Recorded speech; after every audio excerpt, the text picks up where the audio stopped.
Message अब group में भेज के देख लो ब्रॉडकास्ट पे एक दोबारा।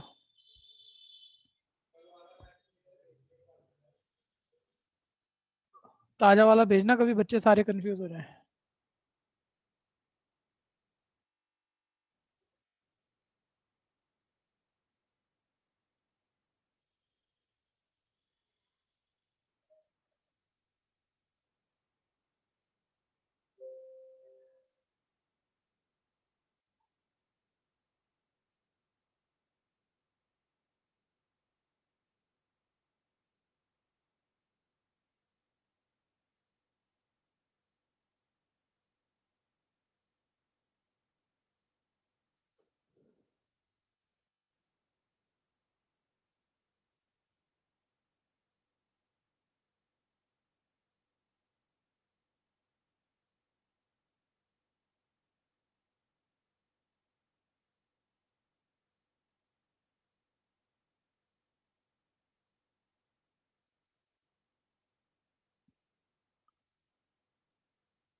एक बारी भैया ऑडियो वीडियो ठीक है तो जरा हैंड रेज कीजिए।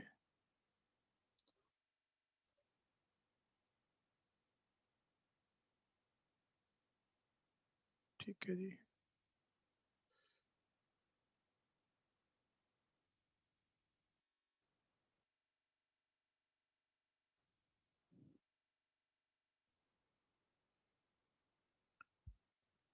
सैंपल पेपर कौन सा चल रहा था, चेक करके बताना। 13th। 13th, okay.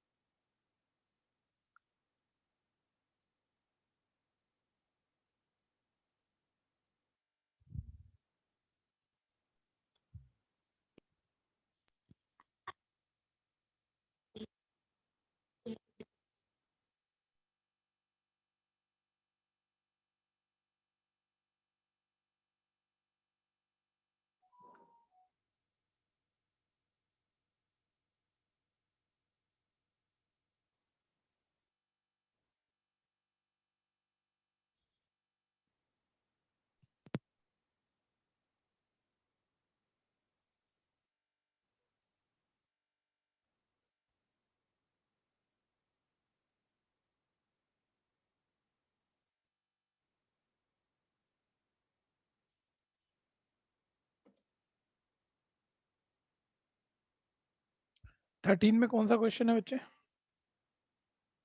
कोई हो गया था क्या? 10th। 10th, okay. 10th।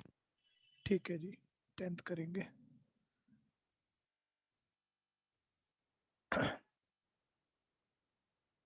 देखना विजिबल है ना? 10th question.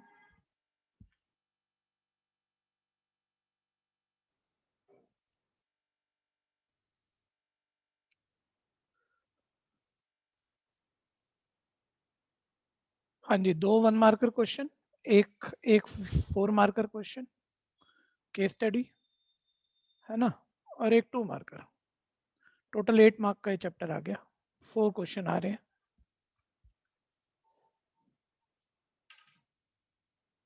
अब लिखना हो तो कहीं, अभी तक लिखवाया मैंने तो नहीं लिखवाया, आप कहीं लिखना है तो अभी ये लिख लीजिए। ठीक है, सेक्शन ए पार्ट, मतलब पार्ट होता है ना, चलो पार्ट 1 पार्ट 2 और पार्ट 3, ये 2 मार्क्स है। इस तरह से लगभग ये आपका 8 मार्क का चैप्टर है, और किसी किसी में सेक्शन डी में है पार्ट, नेक्स्ट पार्ट में है 3 मार्क्स का।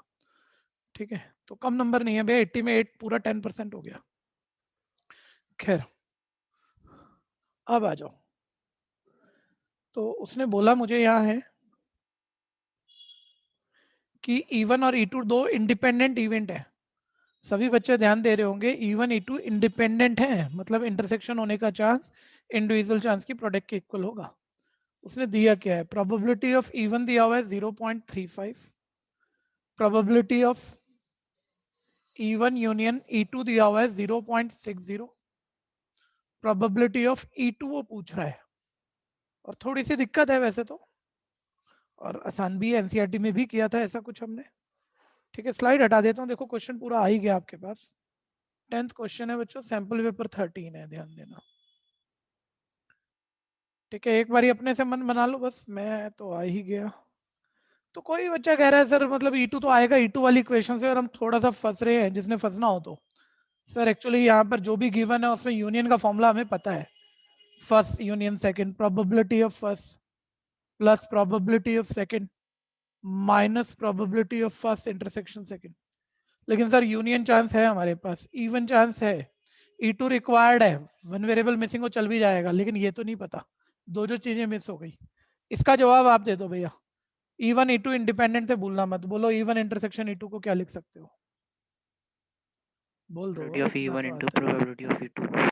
वेरी गुड सर, अब ये यूनियन इंटरसेक्शन चांस तो है नहीं, लेकिन इंडिपेंडेंट इवेंट में कॉमन आने की चांस इंडिविजुअल चांस की प्रोडक्ट के इक्वल होती है, तो अपन यहाँ लिख सकते हैं probability E1 into probability of E2। तो अब आप देख रहे हो एक ही मिसिंग है, सब पता है, आ जाएगा, कर दो फटाफट से। 0.60, प्रोबेबिलिटी ऑफ E1 है 0.35, प्रोबेबिलिटी ऑफ E2 आप इन दोनों में से कॉमन ही ले लो यार, प्रोबेबिलिटी ऑफ E2 कॉमन ही आएगा, 1 minus probability of E1 that is 0.35। Confusion है तो बोलना, देखो शिफ्ट करो, प्रोबेबिलिटी ऑफ E2 आ जाता है। पहले करने की कीमत है, मजा तभी आएगा, आप मान लो। 1 मिनट मैं बताऊं आपका, देखो करने का लेवल आजकल सब बच्चों का बताता हूँ।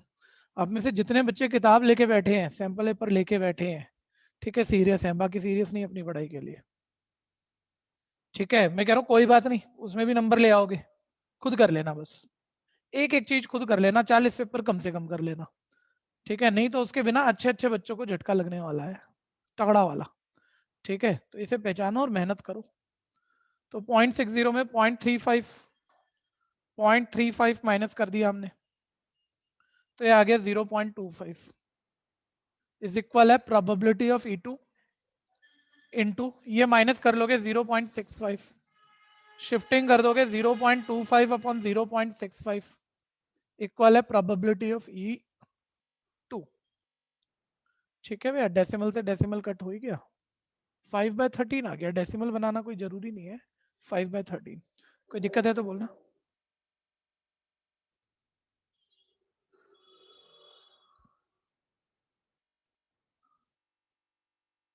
जय को कोई दिक्कत है, जय सोनी, जिससे पूछा जाए वो रिस्पॉन्स करेगा।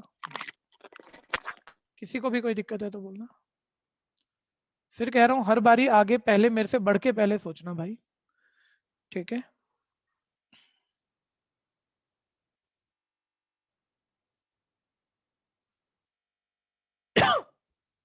नेक्स्ट 11th चेक करो, एक बैग में, एक अर्न में, बैग में 10 ब्लैक और 5 व्हाइट बॉल है। ब्लैक बॉल 10 है और व्हाइट बॉल 5 है, मतलब टोटल 15 हो गई, ठीक है, नॉर्मल 11th हुआ। हाँ देखते रहना।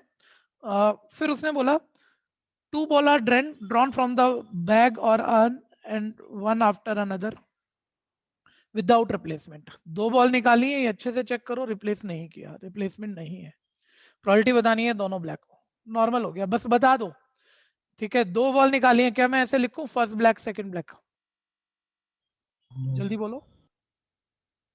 अरे बोलो नहीं भैया, नहीं सर, वन अनदर बोला है, वैसे तो अरेंजमेंट काउंट करेंगे, लेकिन कटेगा वो भी हमें समझ है, क्योंकि दोनों ब्लैक ही हैं, लेकिन सब कुछ प्रॉपर लिखोगे ना, जब भी तो हर तरह का क्वेश्चन ठीक होगा।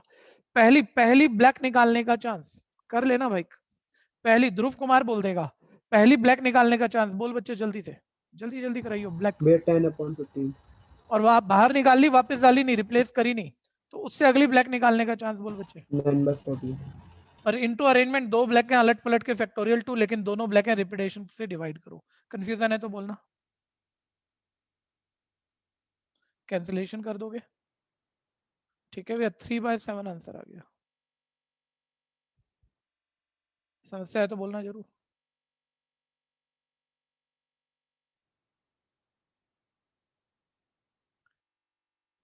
नेक्स्ट केस स्टडी का क्वेश्चन है भैया, 18 ही दिख रहा है शायद, 18 राइट साइड पढ़ो।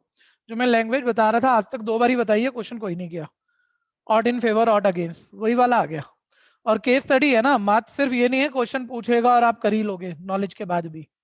वो 5 पार्ट पूछेगा ना, उसमें एक एक शब्द में ऐसे थोड़े थोड़े फर्क रखता है कि बच्चा कई बारी गलत जज करता है करना क्या, और उसमें ज्यादा गलत होता है क्वेश्चन। ये फील आएगा, अभी तक इतने अच्छे क्वेश्चन आए नहीं केस स्टडी में जो थोड़ा सा मतलब लैंग्वेज में पूछ रहा है, आपको लगा बी पूछ रहा है, बी बताया है। ऐसे गड़बड़ ज्यादा होनी है, ऐसी तरह के क्वेश्चन अभी आएंगे, लेकिन पहले इसे पढ़ लेते हैं क्या है।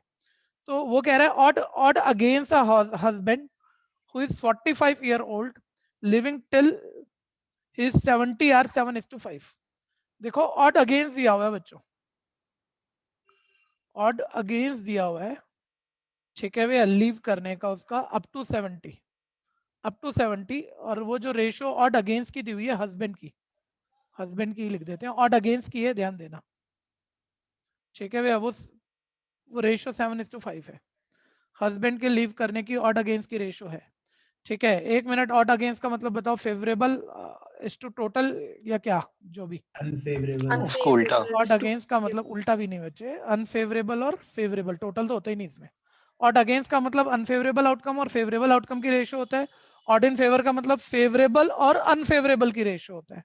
ये हस्बैंड के लिए दिया है भैया, हस्बैंड के लिव करने का अनफेवरेबल और फेवरेबल आउटकम का रेशियो दिया है। अगला वाला पढ़ लेते हैं।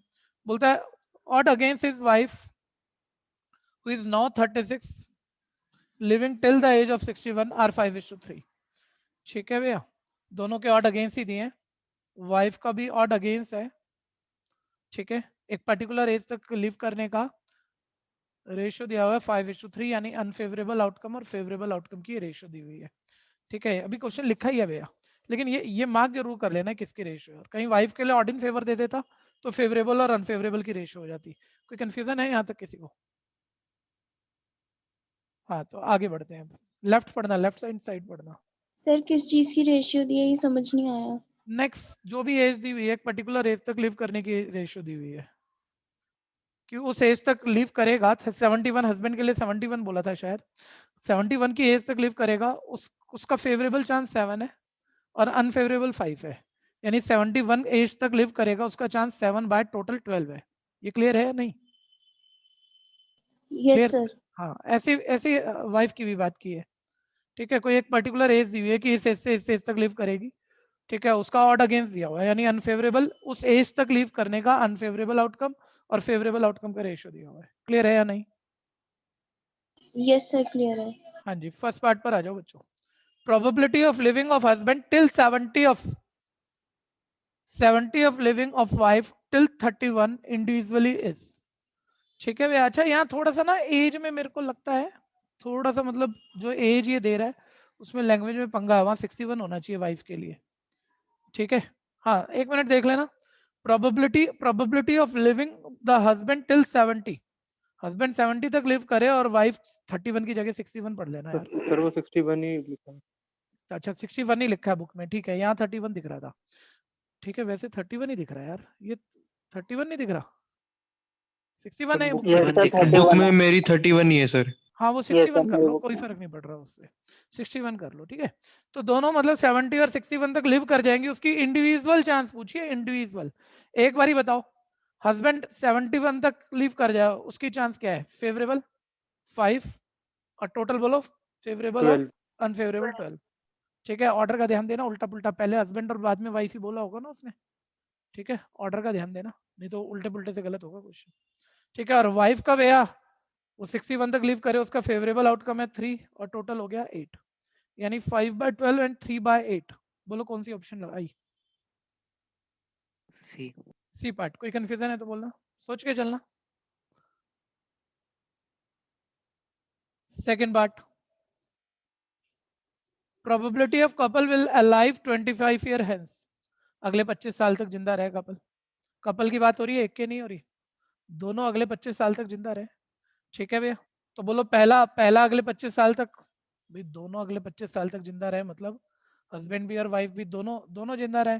तो हस्बैंड का देखो नेक्स्ट 70 तक, मतलब उसमें 25 तो आती है, उससे ज्यादा ही है वो। ठीक है भैया, तो नेक्स्ट कुछ सालों तक वो जिंदा रहे, उसका चांस 5/12 है। वाइफ अगले आने वाले सालों में जिंदा रहे, उसका चांस 3/8 है।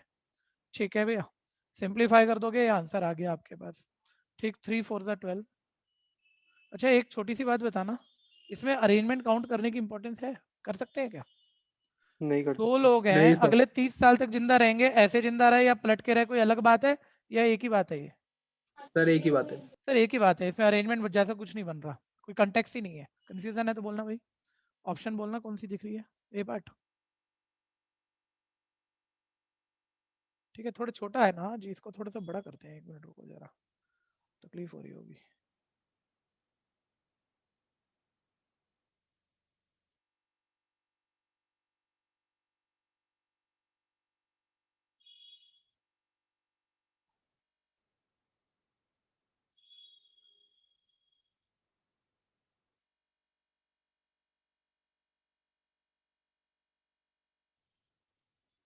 अब ठीक है,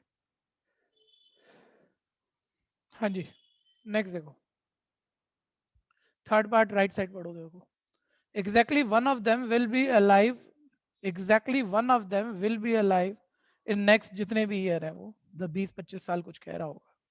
ठीक है, साल की काउंटिंग पे मत जाना, वो थोड़ा सा मिसप्रिंट मान लो आप। ठीक है, अगले 20 साल 25 साल जो भी कह रहा है, उसमें कोई एग्जैक्टली एक लीव करे, उसका चांस वो आपसे पूछ रहे एग्जैक्टली एक का। पहले मुझे यहाँ बताओ, आप ये क्वेश्चन लिखवाओ, स्लाइड तो हटा देता हूँ। सारे बच्चे बोलो, हस्बैंड नेक्स्ट 25 ईयर में लिव करेगा, उसका चांस क्या है? फेवरेबल बोलना शुरू करो। 5 5/12। और हस्बैंड नेक्स्ट 25 साल लिव नहीं करेगा, उसका चांस क्या है? 7/12। या तो यहीं से 1 - 5/12 कर लो, या यहाँ से देख लो अनफेवरेबल अपॉन टोटल। कोई कंफ्यूजन है तो बोलना भाई पहले। ऐसे ही वाइफ नेक्स्ट 25 साल लिव करेगी, उसका चांस कितना है? Favourable 3, total 8। वाइफ नेक्स्ट 25 साल लिव नहीं करेगी, उसका चांस कितना है? 5/8। बोलना कंफ्यूजन किसी को? अभी तो डाटा लिखा है मैंने, अब क्या कह रहा था वो मेरे को, उस बात पे आ जाता हूँ। बोलता है अगले 25 साल तक दोनों में से कोई एक लिव करे। मान लो हस्बैंड लिव करे लेकिन वाइफ ना करे, तो कोई एक लिव कर रहा है। ठीक है भैया, या हस्बैंड ना करे वाइफ करे, तो भी कोई एक लिव कर रहा है। ठीक है भैया, अब इसमें नंबर डाल दो। ठीक है, तो ये आ गया 5/12 इंटू 5/8, 5/12 इंटू 5/8। कोई कंफ्यूजन है तो बोल दो।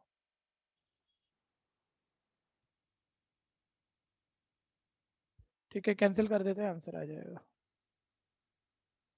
काटा पीटी बीच में नहीं करना, पहले कॉमन ले लेना। 1/96 कॉमन है, 25 + 21, ये आ गया 46/96, 23/48 आंसर।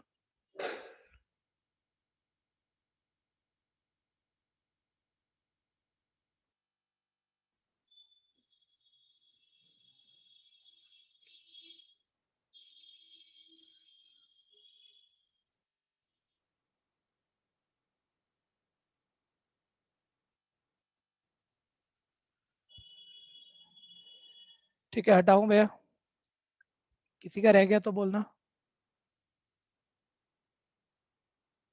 नेक्स्ट आ गया fourth part, none of them will alive 25 year hence. कोई भी 25 साल बाद अलाइव ना करे। ठीक है जी, फोर्थ पार्ट ध्यान दो, कोई भी अलाइव ना करे, हस्बैंड भी ना करे, वाइफ भी ना करे। ठीक है, तो हस्बैंड का अलाइव ना रहने का चांस अगले 25 साल में लाइफ का फेवरेबल अपॉन टोटल था, अलाइव ना करने का सॉरी 7/12 है। वाइफ का अलाइव ना करने का चांस 5/8 है। कंफ्यूजन है तो बोलना 35/96। ऑप्शन आ गई B part.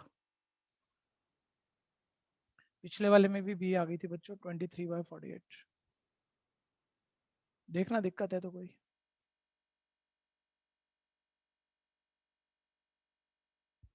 Next fifth part, at least one of them will be alive 25 year hence। कम से कम एक अलाइव करे, 5th पार्ट पर आ गया, कम से कम एक अलाइव करे अगले 25 साल में। केस बनवा देना भैया। पर्सन दो है, बोलो हस्बैंड लाइफ अलाइव रहे और वाइफ अलाइव ना रहे, या वाइफ अलाइव रहे हस्बैंड ना रहे। कम से कम एक में, सर दोनों भी तो अलाइव कर सकते हैं, हस्बैंड वाइफ दोनों अलाइव रहे। ठीक है, नंबर डालो, आंसर। कोई समस्या है तो बोलना। ठीक है, आपने एक बार वो डाटा लिख दिया होगा अलाइव रहने का ना रहने का, वहीं से उठा लेना, क्योंकि यहाँ से जल्दबाजी में उठाने में वो उल्टा पुल्टा ना कर दो। हस्बैंड के अलाइव रहने का 5/12, ध्यान देना जरा। वाइफ के अलाइव ना रहने का अनफेवरेबल 5/8, वाइफ के अलाइव रहने का 3/8, हस्बैंड के अलाइव ना रहने का 7/12, दोनों के अलाइव रहने का फेवरेबल अपॉन टोटल आएगा 5/12, 3/8। ठीक है, कोई कंफ्यूजन है तो बोलना। सर इसमें 1 में से माइनस नहीं कर सकते थे नन वाला केस? हाँ बिल्कुल कर सकते थे, तो बात बढ़िया है। 1/96 कर सकते थे, बिल्कुल कर सकते थे। और 4th के बाद 5th जब कनेक्टिंग है तो करना चाहिए भी था, लेकिन हम वापस नहीं आएंगे क्योंकि हम अब ऐसे लिख चुके हैं। 25 + 21 + 15। ठीक है भैया, 61/96 आ गया। समस्या है तो बोलना। C part.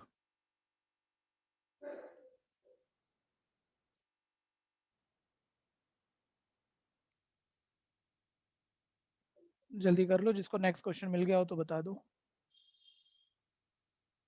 20। हर क्वेश्चन में बच्चों अब ना पहला फर्स्ट अटेम्प्ट आपका रहेगा, ध्यान देना, अच्छी तैयारी करना चाह रहे हो तो। कॉन्फिडेंस कभी या तभी आएगा जब आपने पहले सोच लिया और आप उसे ठीक सोच पाए। ठीक है, तो देखो, अ कपल हैज 20 पर आ गए। A couple has 2 children, find the probability, बहुत ध्यान देना किस टॉपिक का है, find the probability that both children are male. ऐसे मत कर देना। ठीक है, 2 चिल्ड्रन है, ऐसे इन जनरल तो भैया 2 चिल्ड्रन में एक नॉर्मल बात कर रहा हूँ, क्वेश्चन नहीं बोल रहा मैं अभी। ये तो दोनों मेल होंगे, या मेल फीमेल होगा, या फीमेल मेल होगा, या फीमेल फीमेल होगा। उसमें दोनों मेल का चांस तो भैया 1/4 होता है, तो नॉर्मल बात है। नहीं सर, पहले पूरा पढ़ो, ऐसे बीच में नहीं करते क्वेश्चन। पूरा पढ़ो तो सही, कंडीशन ना दे दे। बोलता है दोनों चिल्ड्रन के मेल होने का चांस बता दो इफ इट इज नॉन, जबकि ये बता रहा है वो कि कम से कम एक चिल्ड्रन मेल है ही। जो मर्जी नहीं है, 2 बच्चों का कंपोजिशन, टोटल आउटकम या सैंपल स्पेस में एक मेल तो है ही। इसके सारे केस फटाफट से जल्दी से जल्दी महक गोयल बोल देगी, कम से कम एक मेल है। महक गोयल जल्दी बच्चे, महक गोयल सो गई, जवाब देना है। चलिए महक गोयल सो रही है, इसका मतलब जो बच्चा जवाब नहीं देगा मेरे को रूम से बाहर करना पड़ेगा, ये ध्यान देना। बहुत अच्छा बच्चा है वैसे तो, लेकिन सुन नहीं रहा लग रहा है। चलो जाने दो। नेक्स्ट कार्तिक बोलेगा बच्चे, कम से कम एक मेल में, या तो मेल फीमेल या फीमेल मेल या मेल मेल। मेल। कम से कम एक मेल तो है ही ना सर। 2 बच्चों का जो बर्थ है, या 2 बच्चे इस फैमिली में जो है, कम से कम एक मेल है 2 तो दूसरी फीमेल होगी, या उल्टा पुल्टा। सर ये दोनों सेम नहीं है, बिल्कुल सेम नहीं है, पहले मेल का बर्थ है फिर फीमेल का बर्थ है, बड़े छोटे का फर्क है। 11 से कर रहे हो आप ये, ठीक है, फिर भी कंफ्यूजन है बोलना। और कंडीशन के हिसाब से मत लिखना भाई, 1 नंबर का क्वेश्चन है भाई, तो ही कह रहा है कम से कम एक मेल है, तो टोटल आउटकम यही है। और अब दोनों बच्चे मेल हो, उसका होने का चांस पूछ रहा है, तो जिस भी चीज का चांस पूछ रहा है उसके फेवरेबल आउटकम में मेल मेल ही आ रहा है, तो डायरेक्ट निकालो ना probability of getting both male. 1/3, 1 mark है ना, ज्यादा लैंग्वेज देनी नहीं है आप लोगों ने।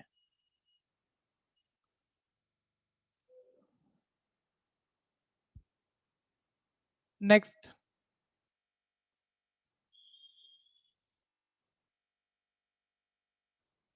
समस्या है तो बोल दो, जरूर बोल दो, मजा आएगा, बहुत मजा आएगा। अभी जरा पहले से निकालो।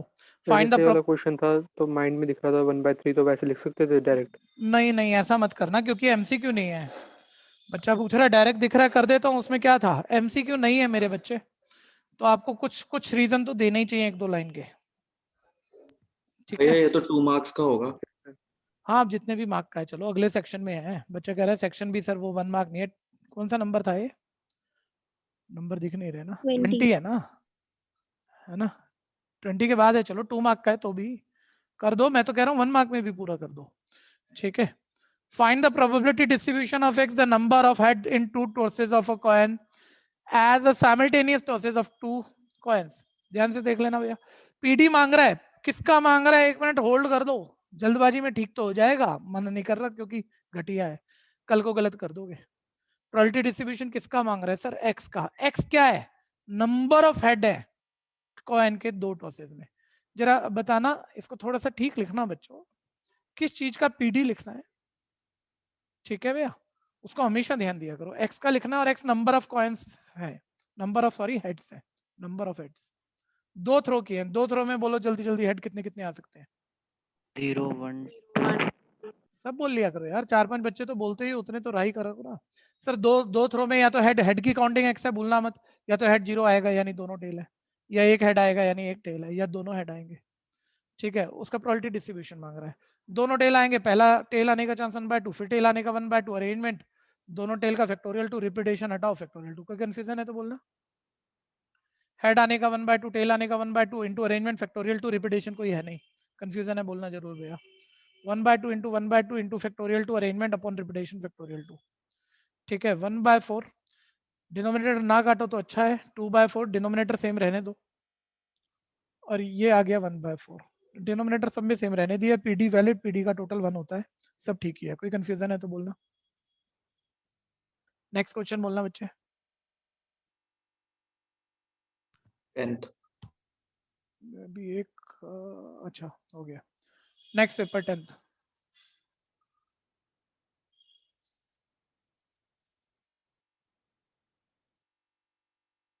ठीक है, आ जाओ फटाफट से, बहुत आसान है, एनसीईआरटी एग्जाम्पल है ये, एनसीईआरटी का एग्जाम्पल है, ठीक है। तो मतलब सेम तो नहीं किया आपने, लेकिन आसान है, कोई खास बात नहीं है। जो आंसर बोलना चाह रहा है बोल दो फटाफट से, जो भी आंसर बोलना चाह रहा है। अभी बच्चा कह रहा था ना मैं देख के बोल सकता था, बोल प्रशांत। देख के हो रहा है उतना ही है, कंडीशन का ही है मेरे भाई। 10th वाले नॉर्मल बच्चे से करा लूंगा मैं, नॉर्मल से। अच्छा 1 मिनट, चलो कर तो लोगे, कोई इतनी बड़ी बात नहीं है, लेकिन जैसा पूछ रहा हूँ वैसा बताना। सर एक डाय को 2 बारी थ्रो किया, पहले मुझे बताओ एक ही डाय 2 बारी थ्रो किया या 2 डाय साइमल्टेनियस थ्रो किया, ये बात अलग अलग है या एक है? अलग अलग है। बिल्कुल अलग अलग नहीं है। प्रोबेबिलिटी आने के कंटेक्स्ट में 10 से पढ़ रहे हैं पुनीत भाई हम इसे। प्रोबेबिलिटी चांस के कंटेक्स्ट में ये बात सेम है। 2 डाय आपने साइमल्टेनियस रोल किए या एक के बाद एक रोल किया, साइमल्टेनियस रोल किए दोनों पे 1 1 और 6 6 तक 36 आउटकम आ सकते हैं। एक के बाद एक रोल किया, पहले पे 1 आया, दूसरे पे 1 आया, 1 1 वही, फिर ऐसे इसके भी 6 6 तक वही 36 आउटकम बनेंगे। जब टोटल आउटकम वही है तो अब ये इसमें से किसी भी चीज का चांस पूछ ले, चांस भी वही आएगा, चाहे इस एक्सपेरिमेंट में पूछ लें चाहे इस पे। सब ध्यान देना, 2 डाय साइमल्टेनियस थ्रो करना या एक डाय एक के बाद एक थ्रो करना, ये एक जैसी बात है, ये अलग नहीं है प्रोबेबिलिटी के कंटेक्स्ट में, ठीक है भैया। वापस एक डाय को 2 बारी थ्रो किया, बोलता है sum of the number appears is observe to be 8। देखो बोल दिया उसने, वैसे तो सबको पता है डाय का पेयर थ्रो करे 1 1 से 6 6 तक 36 आउटकम है, जिसमें स्मॉलेस्ट टोटल 2 और लार्जेस्ट टोटल 12 है। स्नेक टेबल पहले से पढ़ते हैं, लेकिन वो बोल रहा भैया सब कुछ नहीं आया, वो कह रहा है जो सम है ना वो 8 ही दिख रहा है हमें, ऐसे नंबर आए हैं। तो एक बारी सम 8 ही दिख रहा है तो टोटल आउटकम, कोई लैंग्वेज भी बेटर देने की जरूरत नहीं, तेरी किताब कह रही है भाई सम 8 ही दिख रहा है, तो सम 8 के सारे आउटकम लिखने हैं और कोई छूटे ना। मतलब कोई बच्चा ना मेरे को ऐसे बोले सर सम 8 का देखो पहला 4 4 हो गया, जैसे ऐसे तुक्के लगाओगे ना गलत हो जाएगा, ठीक है। एक डाय पे सबसे छोटा नंबर लो, एक डाय पर सबसे बड़ा नंबर लो, बताना जरा सम 8 है या नहीं, जल्दी बोलो हाँ या नहीं।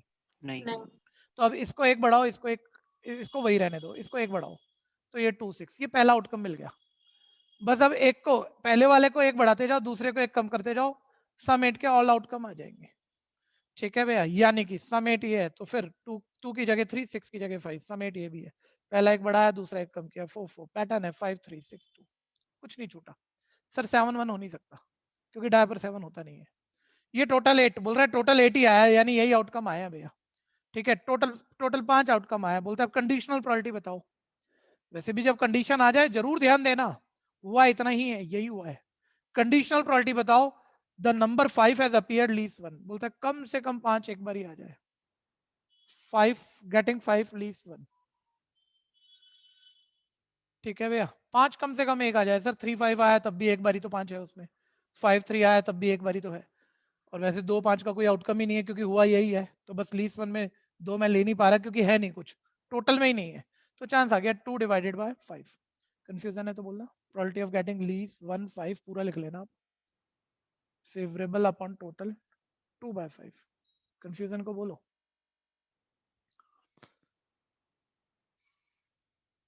नेक्स्ट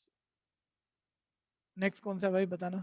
20 20 11 11. हाँ होना चाहिए था 11 ऊपर जगह आना। हाँ देखना जरा। रैंडम वेरिएबल एक्स है जिसकी प्रोबेबिलिटी के डिपेंडेंट है, के की वैल्यू पूछ रहा है। ठीक है भैया, के की वैल्यू पूछ रहा है, सबको पता है वैलिड प्रोबेबिलिटी डिस्ट्रीब्यूशन में ऑल पॉसिबिलिटी पे प्रोबेबिलिटी का टोटल ऑलवेज 1 होगा, सब जानते हैं। तो देखो थोड़ा छोटा है भैया जरा फॉन्ट साइज, लेकिन फिर भी काम चलाओ। 5/k + 7/k + 9/k, ये सारी पॉसिबिलिटी पे प्रोबेबिलिटी का टोटल 1 होना चाहिए। तो नॉर्मल है आप लोगों के लिए। 21/k = 1, के आ गया 21 आंसर। ठीक है ना। थोड़ा एक चीज दोबारा अपने आप को ट्यून्ड करो कि आप बहुत प्रॉपर लिख रहे हो अपना जहां भी प्रैक्टिस कर रहे हो, और हर क्वेश्चन खत्म होने के बाद टीचर अगर चेक कर रहा हो, आप ही चेक कर रहे हो, तो क्वेश्चन नंबर लिखा आंसर बॉक्स में बंद है, एक हर अलग क्वेश्चन अलग से पहचान में आ रहा है, मिक्स नहीं हुए पड़े सारे, वो ध्यान देना। ठीक है भैया भैया, एक आउटकम रह गया. एक रह गया। क्या है बताओ, इससे अगला होगा कोई 5 पे। 11/k भी है। अच्छा इसके बाद भैया आ नहीं रहा, उसमें क्रॉप हुआ पड़ा है। 11/k भी है। चलो फिर 21 और 11 हो गए 32। ठीक है, तो के आ गया 32।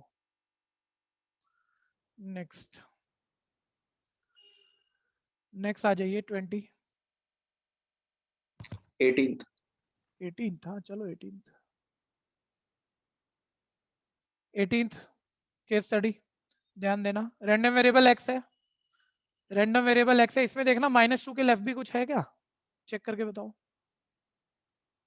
जल्दी बोलो जिनकी। नो नहीं भैया.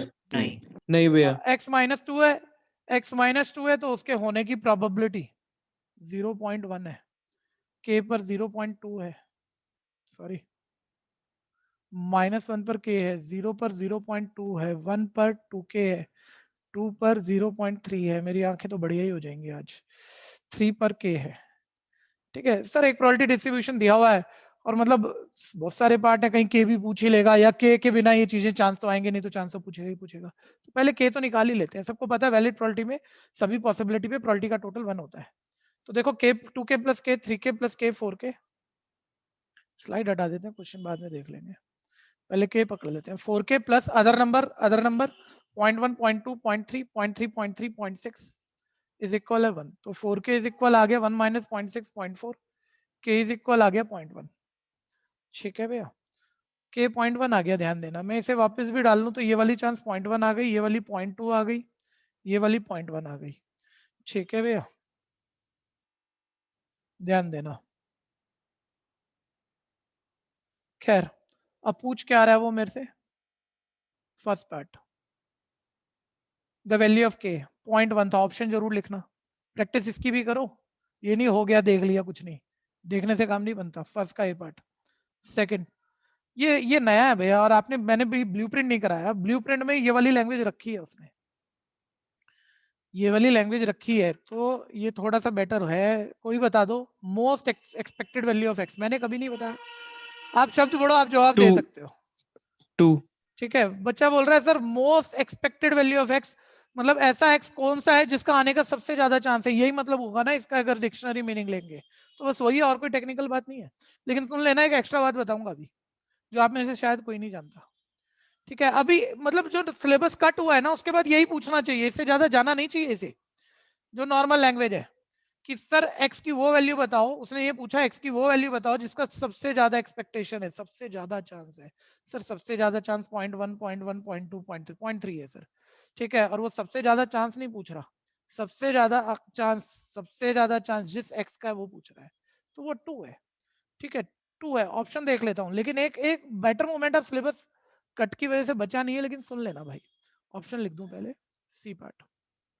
ठीक है, अच्छा पक्का इसको गड़बड़ नहीं करना भाई, ऐसे ही आना चाहिए, मैं कह रहा हूँ मोस्ट एक्सपेक्टेड, इससे ज्यादा नहीं पूछना चाहिए। लेकिन मैं मोस्ट एक्सपेक्टेड की जगह सिर्फ एक्सपेक्टेड वैल्यू पूछूं, एक्सपेक्टेड वैल्यू, तो बताना क्या, कोई बता सकता है? एक भी बोल दो, तुक्का मार दो, जो मन कर रहा है बोल दो, बोलना जरूर। यही होगी क्या, कुछ अलग हो सकती है? सर सबसे ज्यादा मीन वही एक्सेप्टेड मतलब। नहीं, भैया मोस्ट 1 नहीं कहा मैंने, एक्सपेक्टेड बोला। 1 नहीं है। अब तुक्का ही मारोगे तो गलत ही होगा, ठीक है। अब ये बात सर कभी मीन डिस्कस नहीं हुई, और सुन लेना सिलेबस आउट हो चुका है इसका आपको, लेकिन शुरू में जब मैं पीडी करा रहा था मैं बोल रहा था मीन वेरिएंस स्टैंडर्ड डेविएशन या आउट ऑफ सिलेबस हो गया प्रोबेबिलिटी डिस्ट्रीब्यूशन में, ठीक है। उस वक्त मैंने कहा भी था, एक बार ही कह के छोड़ा था कि किसी प्रोबेबिलिटी डिस्ट्रीब्यूशन की एक्सपेक्टेड वैल्यू का मतलब उसका एवरेज या मीन है, ठीक है। मैंने कहा मैंने आपके पूरे साल में 10 टेस्ट लिए, 10 टेस्ट लिए, सबसे ज्यादा नंबर जिस टेस्ट में आया वो कौन से नंबर पे था, 5वां था, 7वां था, 8वां था? आपके मान लो 8वें टेस्ट में सबसे ज्यादा नंबर आए थे, आपने बोला जी सबसे ज्यादा नंबर मेरे 8वें टेस्ट में आए थे, वो ठीक है, वो एक बात हो गई, मोस्ट एक्सपेक्टेड वैल्यू, ठीक है भैया, ऑफ एक्स ऐसे पूछा हमने कुछ, ठीक है। अब मैंने बोला नहीं, आपके जो मार्क्स आए हैं ना वो मतलब ऑन एन एवरेज क्या आ सकते हैं, सबसे ज्यादा मार्क्स कब आए या सबसे ज्यादा मार्क्स क्या आए, बल्कि इसको और थोड़ा बेटर करो, मैं कह रहा हूँ सबसे ज्यादा मार्क्स क्या आए, आपने कहा एक बार ही आए थे 10 में से 10, मैं ये नहीं कह रहा सबसे ज्यादा क्या है, मैंने कहा सारे मार्क्स बता, एक्सपेक्ट क्या करता है बोर्ड में कितने आएंगे, तो तुम ये थोड़ी बोलोगे जो तुम्हारे सबसे ज्यादा आए हैं वही बोर्ड में आ जाएंगे, तुम तो ये बोलोगे सर सबका एवरेज कर लेता हूँ वही आने चाहिए लगभग लगभग। तो अगर सिर्फ एक्सपेक्टेड बोले ना तो उसका मतलब एवरेज होता है, ध्यान देना, मीन होता है, और ये आउट ऑफ सिलेबस हुआ है मैं बोल रहा हूँ, लेकिन एक बार ही लिख के पढ़ के छोड़ दो यार, ठीक है। और मीन निकालना हो ना, ये फॉर्मूला होता था सिग्मा पी एक्स आई इंटू एक्स आई, कुछ नहीं है, पी एक्स आई इंटू एक्स आई कॉलम बनता था, मल्टीप्लाई करके उसको ऐड, बस जो ऐड करके आया, किसी से डिवाइड नहीं, कुछ नहीं, वही मीन होता था। सिलेबस से आउट हुआ है, बस एक बार ही लिख के छोड़ देना, ठीक है। वो जो थोड़ा सा एक्स्ट्रा जाएगा मोस्ट एक्सपेक्टेड पूछ सकता है, जो एक लैंग्वेज है जो आपने अभी सोच के करी थी, ठीक है। मैं बस थोड़ा सा इसको इस तरह से भी बोल रहा था कि कहीं कोई पूछ ले, मान लो चांस तो नहीं है, लेकिन फिर भी आगे बढ़ते हैं। मैंने अब नंबर हटा दिया यार, दोबारा लिखूं, चलो दोबारा लिखते हैं। -1 पे था 0.1 निकाल लिया था कि हमने, 0 पर था 0.2, 1 पर था 0.2, 2 पर था 0.3 और 3 पे था 0.1, ठीक है। इस तरह से था, ऐसे ही था ना, जल्दी बोलो ऐसे ही था कि नहीं? -2 था, 3 नहीं था। अच्छा एक सेकेंड, 3 तो है मेरे भाई, 3 भी तो है, लेकिन -2 छोड़ दिया था मैंने, चलो ये हो गया। अब चांस देख लो भैया, fourth part, third part, x1 से ग्रेटर पे चांस बताना है, जल्दी जल्दी बोल देना जरा, x1 से ग्रेटर पे, 1 से ग्रेटर बोला, इक्वल नहीं है, ध्यान देना, 2 और 3 पे बताना है, चांस क्या आ गया, पॉइंट बोल दो 0.4, 4 यानी डी पार्ट आ गया, ठीक है। एक आदत होती है बच्चों, थर्ड पार्ट पेपर में ना जल्दी से देखा, पेपर में मार्क कर दिया, आंसर शीट पे लिखा ही नहीं, कोई नंबर नहीं है, लिखो छोड़ो मत कि हो गया मैंने कर लिया, 0.4 डी पार्ट, ठीक है। नेक्स्ट, सर स्मॉलर देन 1 पे पूछ रहा है, इक्वल नहीं है, इक्वल का ध्यान देना, 1 से छोटे पर ये सब कुछ है सर, 1 से छोटा ये सब कुछ है, इस पे चांस की टोटल आ रही है भैया, चांस की टोटल आ रही है 0.4 ध्यान देना, ठीक है, यानी fourth part D part 0.4। Next, ठीक है, -1 और उसके इक्वल पे पूछ रहा है, -1 के इक्वल और उससे ग्रेटर पे पूछ रहा है सर, -1 के इक्वल और उससे ग्रेटर पे सब कुछ है, ठीक है। अब या तो ये मान लो ऐड करना मुश्किल पड़ रहा हो तो टोटल चांस तो 1 होता है, तो 1 में से माइनस कर लो, और वैसे ऐड करना खास तो है नहीं, 0.9 आ गया, ठीक है, यानी ये आ गया ए पार्ट। समस्या है तो बोलो।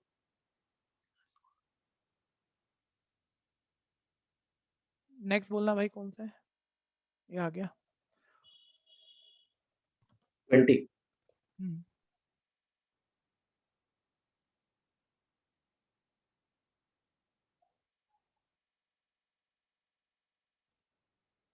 हाँ जी, मेरे से पहले करो, अभी हुआ है जैसा कुछ, नहीं नहीं अच्छा है, कुछ और कहानी आ गई, लेकिन फिर भी मेरे से पहले सोचो।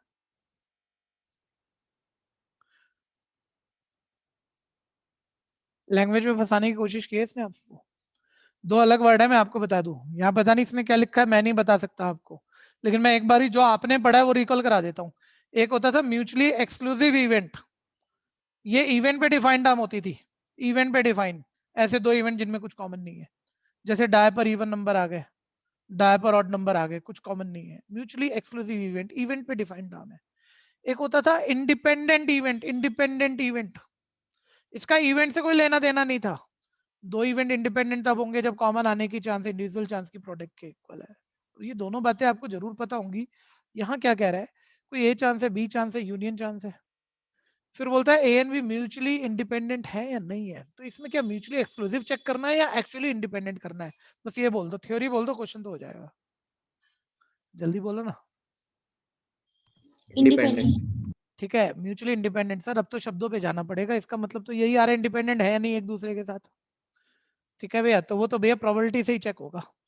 ठीक है, इंडिविजुअल है, कॉमन पहले निकाल लो। कॉमन प्रोबेबिलिटी का यूनिवर्सल फॉर्मूला है, कॉमन प्रोबेबिलिटी का यूनिवर्सल फॉर्मूला है, probability of A intersection B निकालनी हो तो probability of A plus probability of B minus probability of A union B होती है। तो ए बी और यूनियन तो दिया हुआ, इंटरसेक्शन तो आ जाएगा आपके पास। जब एक बार आ जाएगा तो कॉमन चांस इंडिविजुअल चांस की प्रोडक्ट के बराबर है, तो इंडिपेंडेंट है, अदरवाइज नहीं है। नॉर्मल सी बात है। ठीक है, ए का चांस है मेरे पास हाफ, बी का है 1/3, यूनियन है 2/3। समस्या है तो बोलना। तो एलसीएम ले लोगे 3 + 2 - 4, 1/6 आ गया। ठीक है, 1/6 आ गया इंटरसेक्शन चांस। ठीक है जी, जो हमने यूनिवर्सल फॉर्मूला से लगाया, कभी भी लगा सकते हैं। अब क्या ये इंडिपेंडेंट इवेंट है? तो इंडिविजुअल प्रोबेबिलिटी की प्रोडक्ट कर रहा हूँ, probability of A into probability of B. Individual probability of A है हाफ और बी है 1/3, इट इज आल्सो 1/6। तो ये जेन्युइनली ये इंटरसेक्शन प्रोबेबिलिटी के इक्वल आ गया, यानी इंप्लाई कर गया ये म्यूचुअली इंडिपेंडेंट इवेंट है। पूरा लिख देना, कंफ्यूजन है तो बोलना।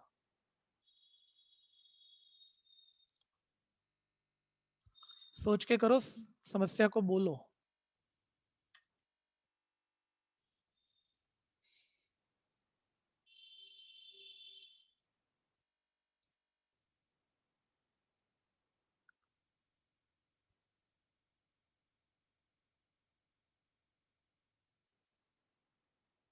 नेक्स्ट भैया, अगला बोलना भैया कौन सा है? 10th। Next paper 10th।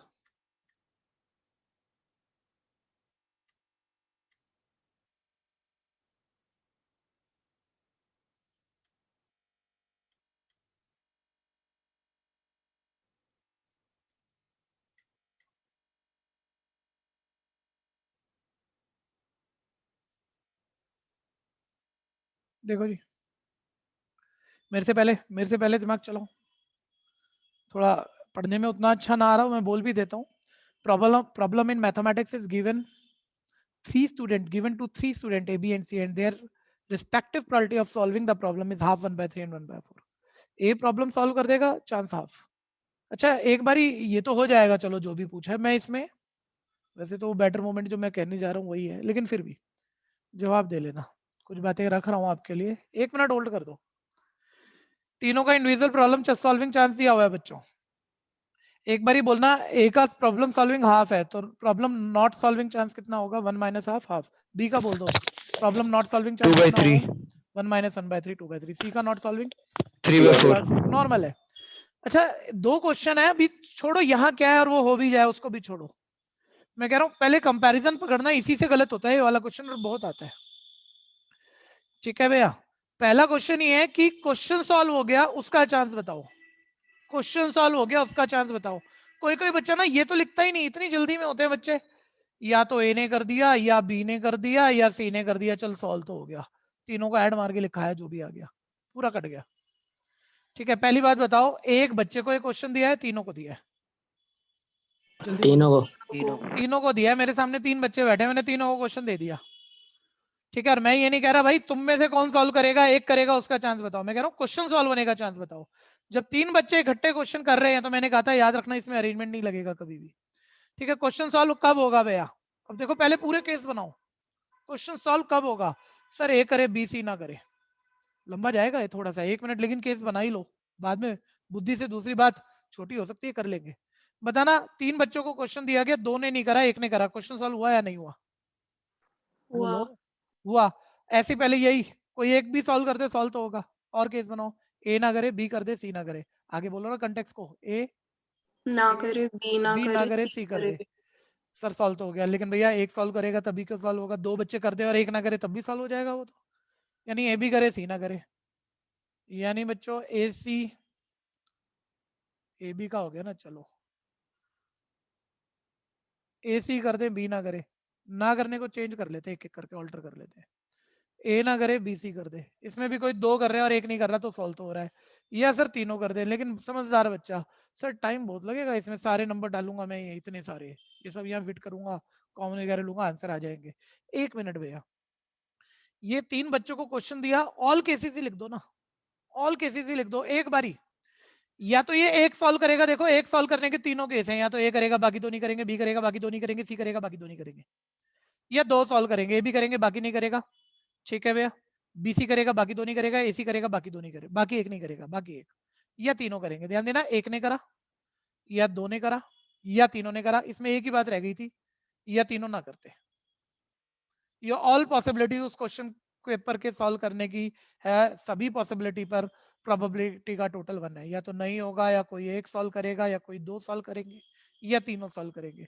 अब ना वो कह रहा है क्वेश्चन सॉल्व हो जाए उसका चांस बता दो, ये इतना बड़ा पूछ रहा है, निकालोगे या माइनस करके कर दोगे? बोलो बोलो बोलो, शिफ्ट करके कर दोगे ना? रिक्वायर्ड चांस ना समझ में आया हो तो जो क्वेश्चन डालो पहले, यानी 1 माइनस, ए ने भी नहीं करा, बी ने, आपको जरूरी नहीं है लिखना, ये माइंड में सोच लो, मैं नहीं कह रहा लिखना है, लेकिन मेरे को तो बताना पड़ेगा ना ताकि बच्चा कंफर्टेबल हो।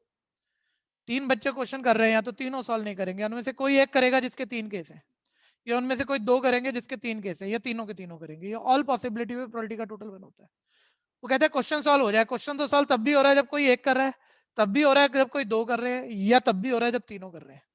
ये चांस पूछ रहा है, ये कौन निकालेगा?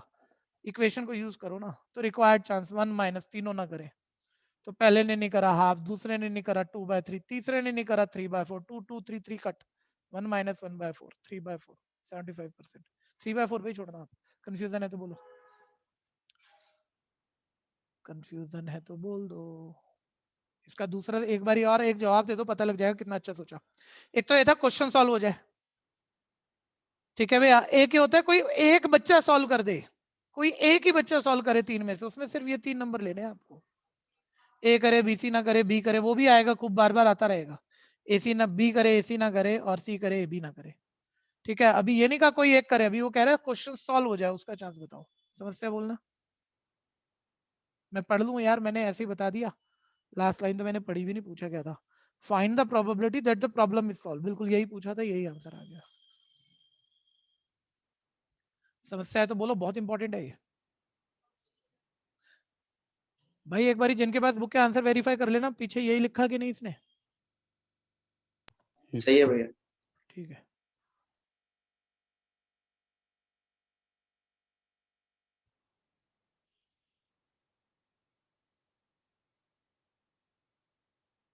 जल्दी करो, जल्दी तेज से।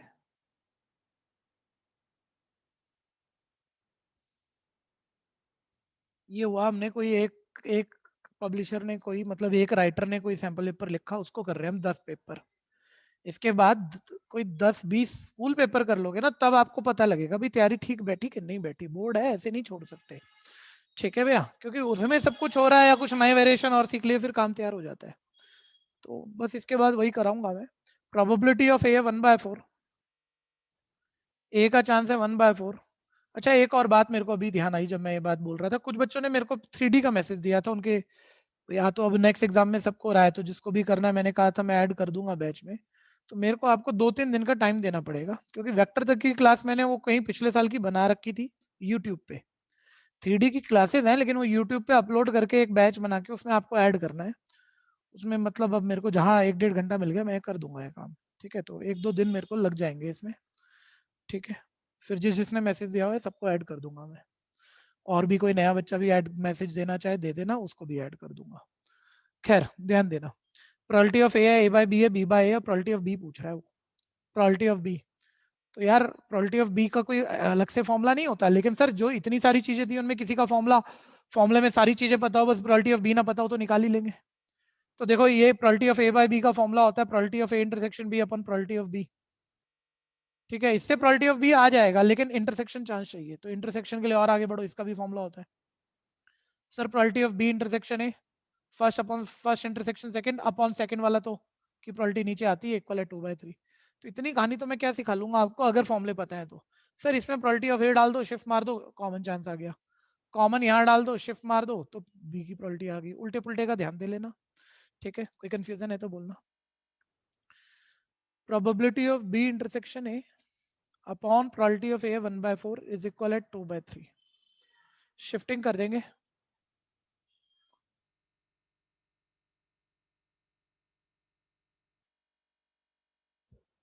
तो probability of B intersection A 1/4 into 2/3 1/6 आ गई।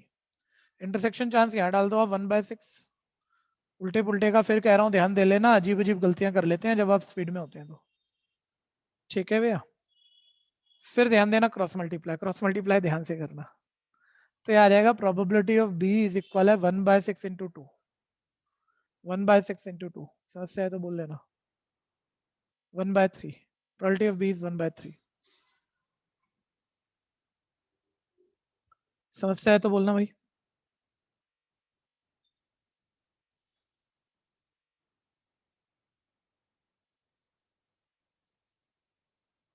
नेक्स्ट बोलना बच्चे कौन सा है? 18th 18th।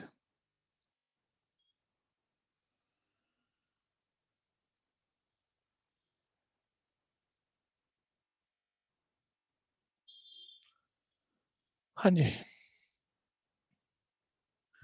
बेस का क्वेश्चन जब बनाया जाएगा आप ना थोड़ा सा ऐसे लिया करो बातों को कि आप अपना सीबीएसई का ब्लूप्रिंट जरूर पढ़ा करो, उससे आइडिया आएगा मतलब कौन सा टॉपिक का क्वेश्चन और उसमें क्या तुम्हें खास लगेगा जिस पे तुम्हें ध्यान देना है। तो बेस में आप सीबीएसई का सैंपल पेपर पढ़ो, वो केस स्टडी के जो 5 पार्ट बना रहा है ना उसमें एक आधे पार्ट में मैं पहले भी दिखा चुका हूँ और आगे अभी ये फील आएगा क्योंकि बहुत अच्छा क्वेश्चन आया नहीं था अभी तक, ठीक है? कि उसमें किसी पार्ट में तुम सोच तो रहे हो लेकिन तुम कुछ को और मतलब कंडीशनल का आंसर कर दोगे और कंडीशनल पूछ नहीं रहा, वो उल्टे पुल्टे से गलत ज्यादा होगा, ठीक है? तो वो प्रैक्टिस अभी हुई भी नहीं है तो उसका थोड़ा ध्यान बनाना है, शायद इसमें आ जाए, देख लेते हैं। इसमें थोड़ा सा छू ले वो उस बात को, ठीक है? For ABC chances of being selected as the manager of a firm are in the ratio 4:1:2।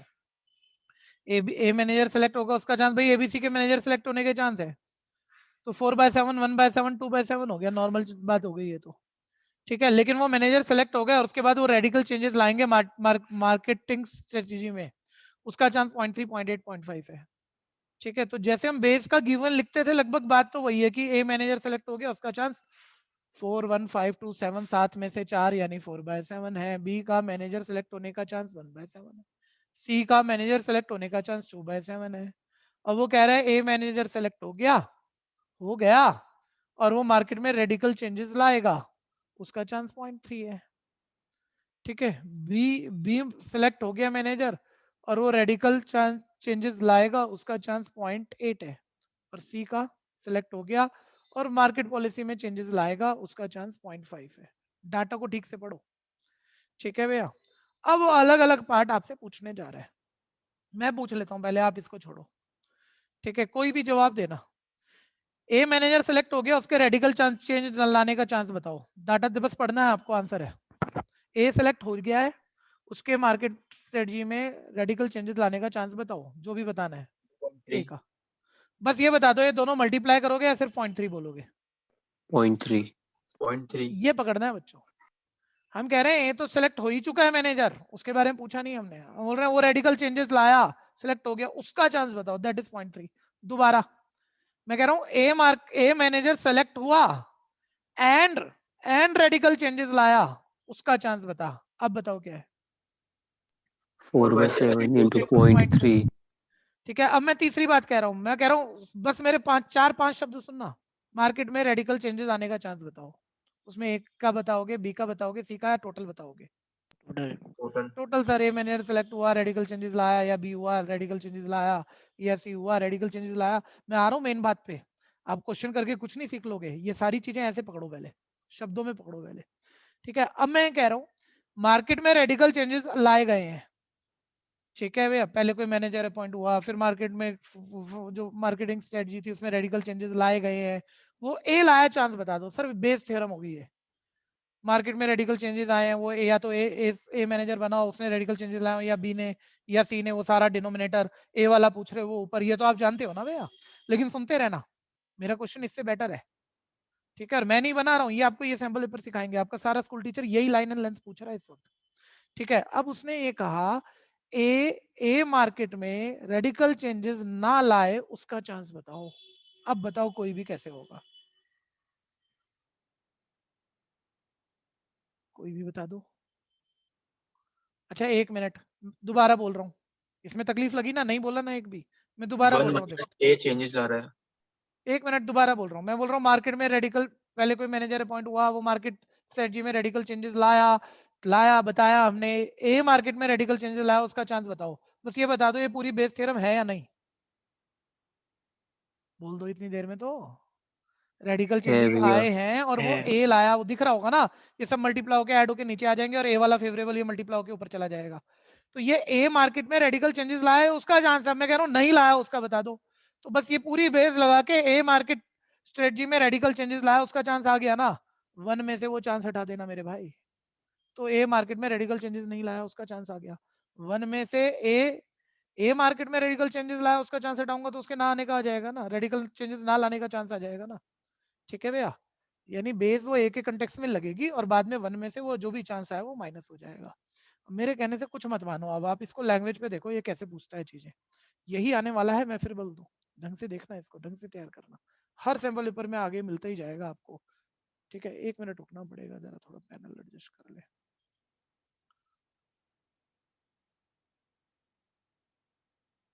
हाँ अब देखो जरा, फर्स्ट पार्ट पढ़ो, the probability of selection ABC respectively. ABC के सिलेक्ट होने का, मैनेजर सिलेक्ट होने का चांस पूछ रहा है, दैट इज 4/7, 1/7, 2/7। ऑप्शन देखो क्या आ गई, ए पार्ट। तो लिख देना प्रॉपर अपनी कॉपी में, सुस्ती में मत छोड़ना बच्चों, फर्स्ट का ए पार्ट हो गया। ठीक है, नेक्स्ट बढ़ो, ये नॉर्मल बात होगी। सेकंड, लैंग्वेज पे ध्यान देना, probability of introducing a change bye A, radical changes जो है ए लाया, ए रेडिकल चेंजेस लाया चांस पूछ रहा है, दोनों मल्टीप्लाई करोगे या सिर्फ सेकंड वाला लिखोगे, बस ये बता दो। सेकंड वाला। सेकंड वाला। 0.3, कोई कंफ्यूजन है बोलना भैया, और जरा कभी कंफ्यूजन हो ना एक अगला पार्ट पढ़ लेना, अपने आप सेटल करेगा वो उस बात को। ठीक है भैया, अभी हो गया ए पार्ट। देखो अगला पार्ट किसी को थोड़ी तकलीफ हो रही है भाई, इन दोनों को मल्टीप्लाई करके तो नहीं लिखना था, अगले पार्ट में क्लियर कर देगा लैंग्वेज। थर्ड पार्ट जरूरी नहीं हर बारी करेगा, वैसे कह रहा हूँ, probability of selection of B and introducing a changes. देखो अब लगभग एक ही बात तो नहीं है बी की, लेकिन पूरा पूछ रहा है, बोलता है बी सिलेक्ट हुआ और नए चेंजेस लाया उसका चांस बताओ। तो बोलो सिर्फ नए चेंज का पूछ रहा है या सेलेक्ट और नए चेंज दोनों का पूछ रहा है? सेलेक्ट और नए चेंज। यानी अगर मैं थ्योरी लिखूं जो कि जरूरी नहीं है, लेकिन फिर भी बी सिलेक्ट हुआ और फिर रेडिकल चेंजेस लाया, ये चांस पूछ रहा है भाई वो। तो ये हो गया 1/7 ऑफ 0.8। ठीक है भैया, कैंसिल कर दो तो कर दो क्योंकि ऑप्शन वैसी ही है ना। 10 सॉरी 4/35 आ गया B part. Next fourth, total probability of introducing the changes, total probability. Sir वो तो पूरा होगा ना, या तो ए सिलेक्ट हुआ रेडिकल चेंजेस लाया, बी हुआ रेडिकल चेंजेस लाया, सी हुआ रेडिकल चेंजेस लाया, ये है टोटल चेंजेस की प्रोबेबिलिटी, ये सारी निकालनी है। ठीक है भैया, तो लो कर देते हैं हम, थ्योरी नहीं लिख रहा भैया, डिनोमिनेटर है बेस थ्योरम का, 4/7 into 0.3 plus 1/7 into 0.8 plus 2/7 into 0.5। ठीक है, सिंप्लीफाई कर देते हैं, 1/7 को तो कॉमन ले जाओ आप, तो अंदर बच जाएगा 4 इंटू 0.3 0.12 नहीं 1.2 सॉरी प्लस 0.8 प्लस 1.0, डेसिमल का थोड़ा ध्यान दे लेना। ठीक है, ये ऐड कर लोगे आप तो आपके पास आ जाएगा 3/7। देखिए रैशनली होना चाहिए चांस। ठीक है जी, 3/7 सी पार्ट आ गया, समस्या है तो बोलना।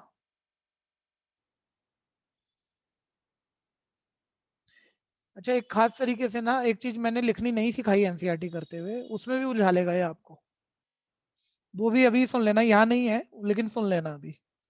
ठीक है, क्योंकि जब तक ये केस स्टडी नहीं था उस चीज की जरूरत नहीं थी, तो बच्चों को क्यों कंफ्यूजन दिखाएं, लेकिन अब केस स्टडी में उस थ्योरी से पूछ गया जो मैं सोच रहा हूँ अभी कह देता हूँ आपको, तो आप फंस जाओगे बेकार में, पहले से सुन लो अभी। ठीक है, if the changes just take places then the probability that is due to A, बोलता है चेंजेस तो हुए, रेडिकल चेंजेस तो मार्केट में आए हैं, हम बता रहे हैं आए हैं, वो ए की वजह से आए, उसका चांस बता दो। तो बेस पूछ गया, अब यहाँ पूरी बेस थ्योरम हो गई, रेडिकल चेंजेस या तो ए अपॉइंट होगा मैनेजर की तरह से और रेडिकल चेंजेस लाएगा, या बी लाएगा या सी लाएगा, अपॉइंट तो हो ही रहा है, टोटल नीचे डालोगे और वो किसकी ए की वजह से आए, और दोबारा मत करने बैठ जाना। टोटल चेंजेस वो पिछले पार्ट में पूछ चुका था यार आपसे। टोटल चेंजेस पिछले पार्ट में आपने निकाले हैं, डिनोमिनेटर निकाला है तो वो तो उसकी कॉपी मारो ना 3/7। और ए वो रेडिकल चेंजेस लाया है वो फेवरेबल कर दो, 4/7 ए सेलेक्ट हुआ मैनेजर और रेडिकल चेंजेस लाया। अब कैलकुलेशन कर दो सर, डिनोमिनेटर से डिनोमिनेटर कट गया, ये आ गया 1.2/3 12/30। ठीक है भैया, देख लें रैशनल है कि डेसिमल है।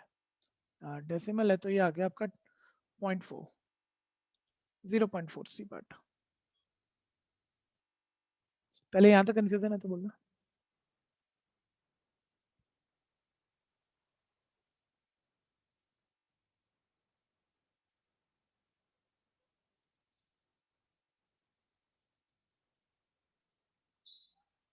ठीक है, आप ध्यान से सुनना जरा।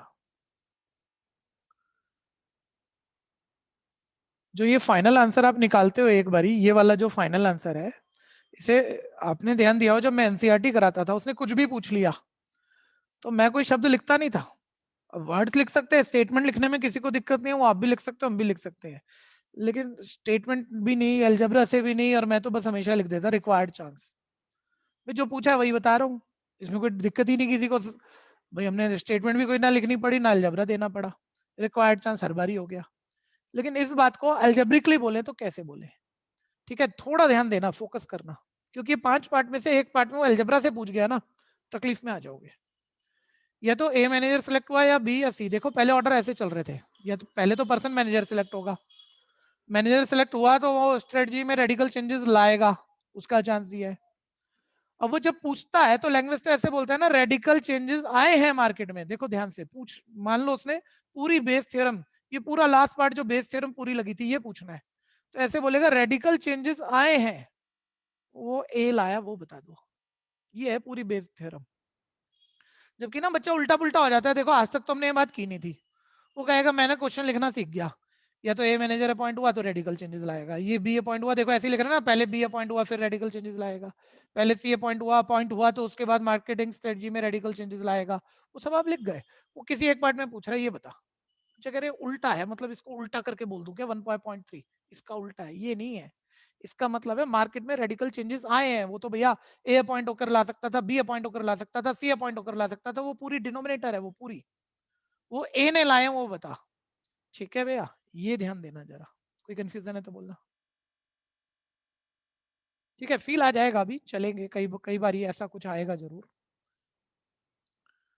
नेक्स्ट, अगला बोलो भाई। 20।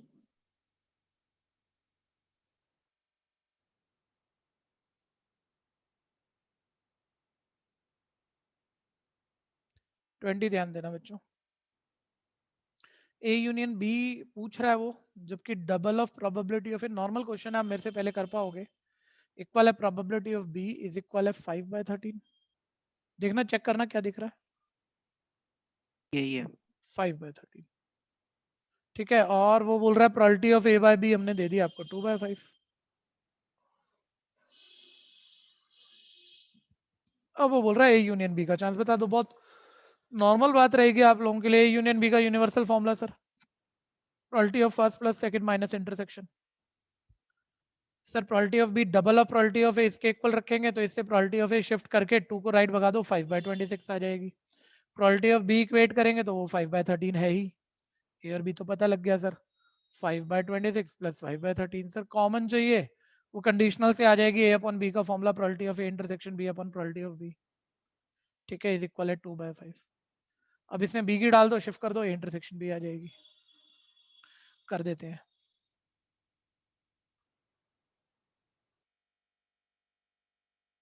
ठीक है, तो probability of A intersection B upon probability of B थी मेरे पास 5/13 इज इक्वल है 2/5। तो probability of A intersection B 2/5 into 5/13, 2/13 आ गया कॉमन चांस, माइनस कर लो 2/13। ठीक है, इंटरसेक्शन आगे डाल लो, बस एलसीएम ले लो, आंसर आ जाएगा। तो आ जाएगा 5 + 10 - 4 अपॉन 26, यानी 11 डिवाइडेड बाय 26। कंफ्यूजन है तो बोलना।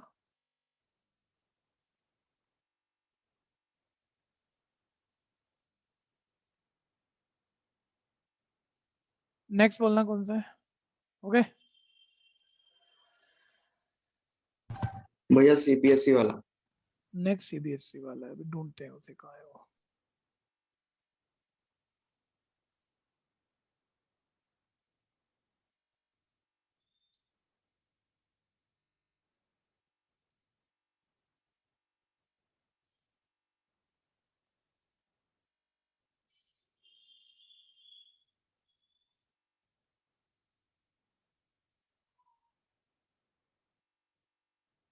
हाँ जी, देखो बोलना सीबीएसई वाले में बोलना भैया कौन सा क्वेश्चन दिख रहा है? 15th। 15th। यहाँ मार्किंग देखो कंफर्म हो जाएगी चैप्टर की, सीबीएसई का ब्लूप्रिंट है। मेरे से पहले करो, सोचो। The probability of A and B solving the problem is 1/3 and 1/4. A का solving chance 1/3 है, B का solving chance 1/4 है। Both of them try to solve the problem independently. What is the probability that question is solved? देखो गलती क्या होती है भैया, उसको समझो, क्योंकि ठीक है सही कर लेंगे लेकिन वो ज्यादा नहीं सोचा, ऐसे तुक्के में भी कर देता है बच्चा। कल को मैं कुछ भी करा गया, लेकिन कल को क्या कर रहा है, क्वेश्चन सॉल्विंग चांस पूछा था सर, ए और बी का दिया था सॉल्विंग, तो या तो ए सॉल्व करता है बी सॉल्व करता है, सॉल्व हो जाता। मैंने कराया, अरे भाई बीच में एक लाइन लिख गया, दोनों इंडिपेंडेंटली साइमल्टेनियसली सॉल्व कर रहे हैं पेपर को। तो पहले ए सॉल्व कर रहा है 1/3 चांस है, तो नॉट सॉल्विंग चांस 2/3 है। बी का सॉल्विंग चांस 1/4 है, तो नॉट सॉल्विंग चांस 3/4 है। और जो दोनों इंडिपेंडेंटली कर रहे हैं, तो उसने किसी एक के, कोई एक क्वेश्चन को सॉल्व कर दे इसका चांस नहीं पूछा, कोई एक क्वेश्चन को सॉल्व कर देगा चांस नहीं पूछा, क्वेश्चन सॉल्व होने का पूछा है। और जब दोनों कर रहे हैं, या तो ए करे बी ना करे क्वेश्चन तो सॉल्व होगा, या बी करे ए ना करे क्वेश्चन सॉल्व होगा, या दोनों करें तब भी सॉल्व होगा। ठीक है भैया, ये नंबर सारे यहाँ डाल दो। या कोई कह सकता है सर सारे केस मैं तो माइंड में सोच रहा था या दोनों ना करें, यही सब कुछ था जिसका चांस 1, तो मैं 3 क्यों निकालूं, 1 माइनस ए ना करे बी ना करे वो कर दूं, कर सकते हो, मैं मना नहीं करूंगा, लेकिन मेरे को तो ये भी इतना कुछ खास नहीं लग रहा, और थोड़ा कंसेप्ट से जा रहे हैं हम। ठीक है भैया, डायरेक्ट जा रहे हैं मतलब इनडायरेक्ट नहीं जा रहे, तो ये ठीक ही है। कोई कंफ्यूजन है तो बोलना। 1/3 थर्ड वाली पॉसिबिलिटी कैसे आई, वो दोबारा इंडिपेंडेंटली? बताओ। थर्ड वाली पॉसिबिलिटी जो है प्रोबेबिलिटी ऑफ ए बी, ये कैसे आया?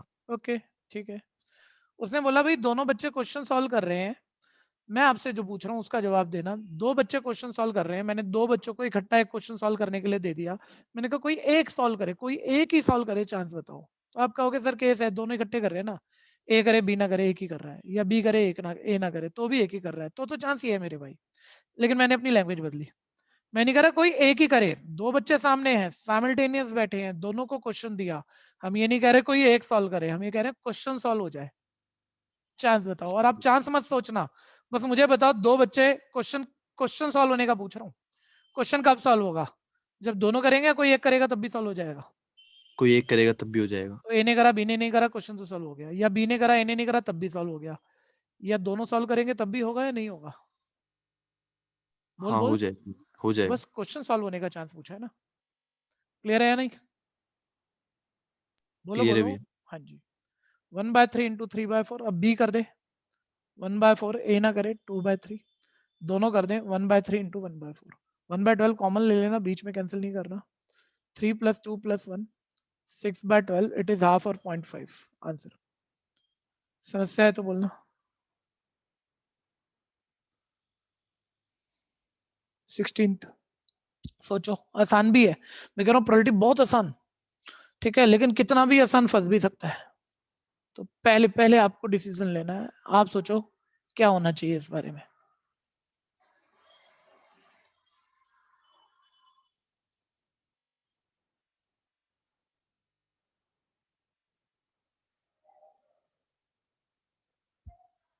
हो गया होगा इससे, या तो क्या टाइम लोगे, इतने में पता लग जाता है होगा नहीं होगा, समझ में कितना आया नहीं आया। देखो जरा आगे देखो, the probability that it will rain on any particular day is 50%, किसी भी एक दिन में रेन होगा उसका चांस 50% है, किसी एक पर्टिकुलर डे में रेन होगा उसका चांस 50% है, यानी 1/2 है नॉर्मल।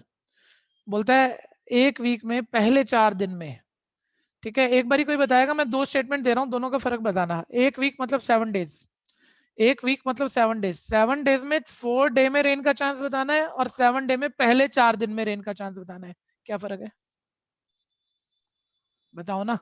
अरेंजमेंट 4 दिनों में हो सकती है। मैं ठीक है, arrangement ध्यान से सुनना भाई, जो बच्चे नहीं पकड़े अभी, जिसने अरेंजमेंट बोल दिया पकड़ गया वो, दूसरे की आवाज मुझे क्लियर नहीं हुई। वो कह रहा है सर 7 दिन है, देखो फर्स्ट से लेके, भाई सारे नहीं लिख रहा, काम चला लो, 7 दिन है। अगर आप कह रहे हो पहले 4 दिन में रेन हो जाए, तो पहले पे रेन हो जाए, दूसरे पे रेन हो जाए, पहले 4 ही कह रहे हो आप, तीसरे पे रेन हो जाए, चौथे पे रेन हो जाए, पहले 4 पे ही रेन होनी चाहिए, और बाकी जो 3 बच गए उस पे अदर देन रेन। ठीक है, 7 दिन है ना भैया। ये देखो कैसे कैसे गलती होती है, पहले ये समझो।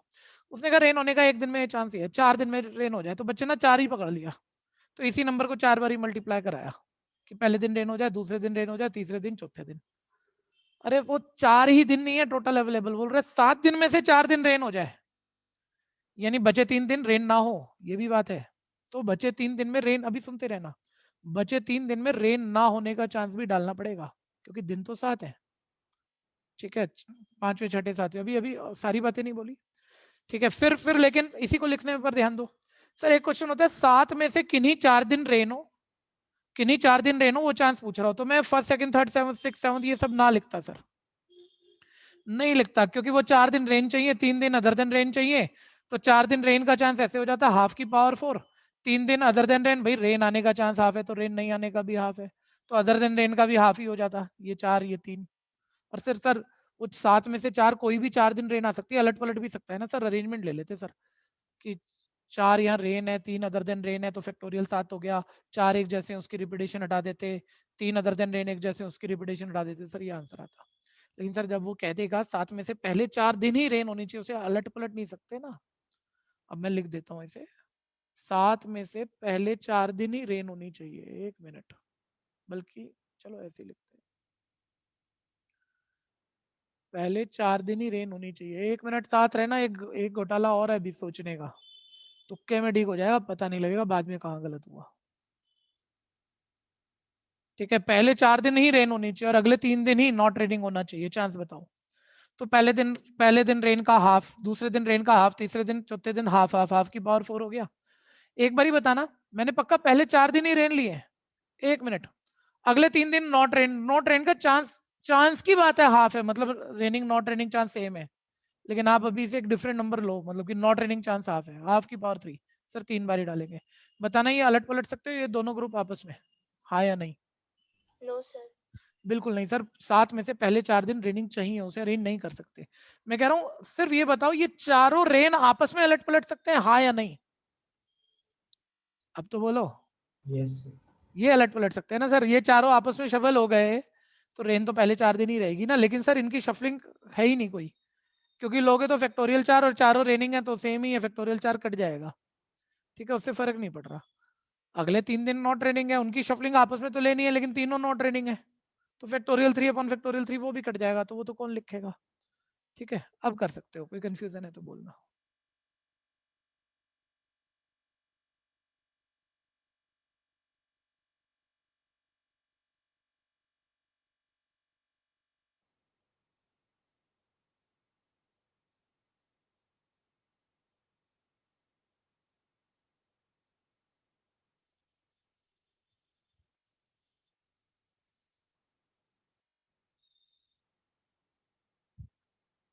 जल्दी कर दीजिए, समस्या है तो बोल लीजिए।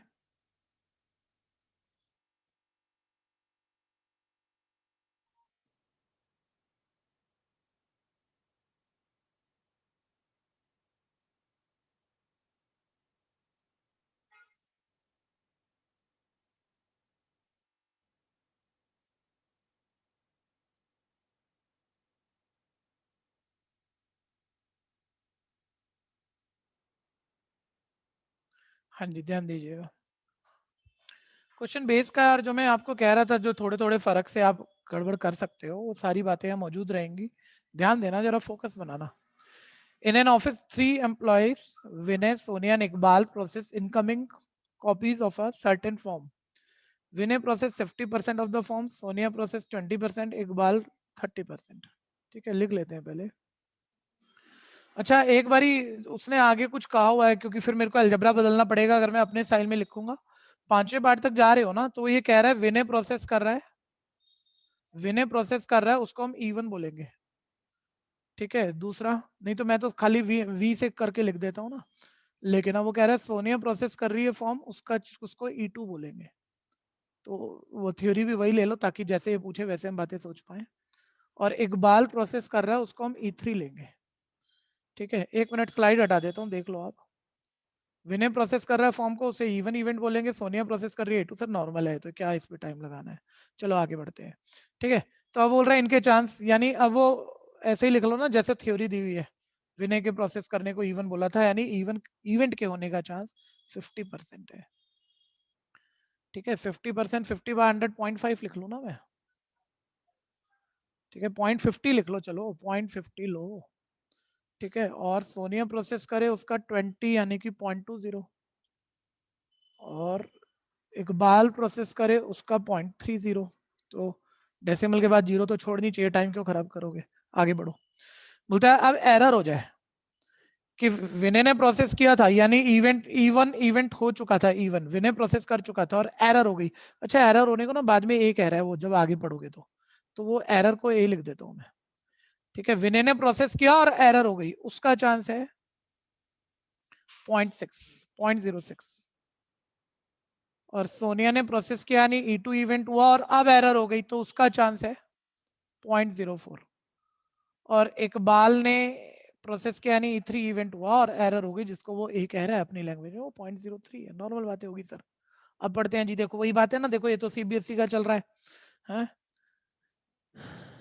देखें पहला पार्ट। अच्छा, यहाँ थोड़ा सा क्रॉप करना पड़ेगा इसे। हाँ देखो जरा आ गया होगा स्क्रीन में। ठीक है, थोड़ा अच्छा नहीं है लेकिन काम चला लो। द कंडीशनल, देखो कंडीशन आ गया भैया, एक बारी पढ़ देना यार पूरे, यहाँ तो कुछ दिख ही नहीं रहा। द कंडीशनल प्रोबेबिलिटी दैट, आगे पढ़ना, कोई पढ़ दो जिसके पास बुक है। that an error is committed in processing, in processing given that Sonia processed the form. बोल रहा है हम ये दे रहे हैं सोनिया ने फॉर्म प्रोसेस किया है। सोनिया सेकंड वाला, सोनिया ने फॉर्म प्रोसेस किया है, दे रहे हैं आपको, गिवन है, ये गिवन है। अब वो एरर कमिट हुई है, उसका चांस बताओ। तो बोलो दोनों मल्टीप्लाई करोगे या सेकंड वाला लिखोगे, बस इतना बता दो। Second one. सिर्फ सेकंड वाला नंबर, यही नंबर लिखेंगे ना सर, ये तो दे रखा है, इसका पूछा नहीं है। सोनिया ने फॉर्म प्रोसेस किया ही है तो एरर होगी, चांस बता दे। तो पर्टिकुलर पूछ रहा है, यही पूछ रहा है सर। 0.04 लिखो भैया, फर्स्ट पार्ट 0.04, यानी कि ऑप्शन आ गई B. Next, the probability that Sonia process the form and committed an error. अब देखो दोनों पूछ गया, सोनिया ने फॉर्म प्रोसेस किया और एरर की, दोनों पूछ रहा है वो, देखो तो चांस बता दो। तो सर ये तो दोनों मल्टीप्लाई होंगे, 0.2 इंटू 0.04। ठीक है भैया, तो ये 0.008 आ जाएगा, 0.008। ठीक है, सी पार्ट। थर्ड पार्ट पे आ जाओ, कोई कंफ्यूजन है तो बोलना। Total probability of committing the error, total probability पूछ रहा है सर। वो तो पहला पर्सन विनय प्रोसेस करता है एरर करता, या सोनिया प्रोसेस करती है एरर करता, इकबाल प्रोसेस करता है एरर करता, पूरी बेस का डिनोमिनेटर हो गया। तो डायरेक्ट भी कर लो, चाहे 0.5 इंटू 0.06, डेसिमल का ध्यान दे देना भैया, तो 0.030 हो जाएगा ये। ठीक है जी, डेसिमल का ध्यान दे देना, फिर कह रहा हूँ 0.2 इंटू 0.04, 0.008 हो जाएगा। ठीक है जी, और प्लस 0.009 हो जाएगा, और ऐड कर दोगे आप तो ये आपके पास आ जाएगा 0.047। तो ये आ गया भैया बी पार्ट। समस्या है तो बोलना।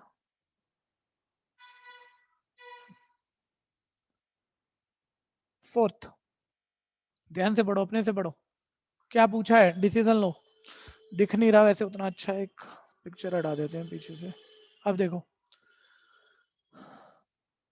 The manager of the company wants to be quality checked during the inspections. Select a form random from the output in process form if the selected at random has an error. बोल रहा है error तो हुई है।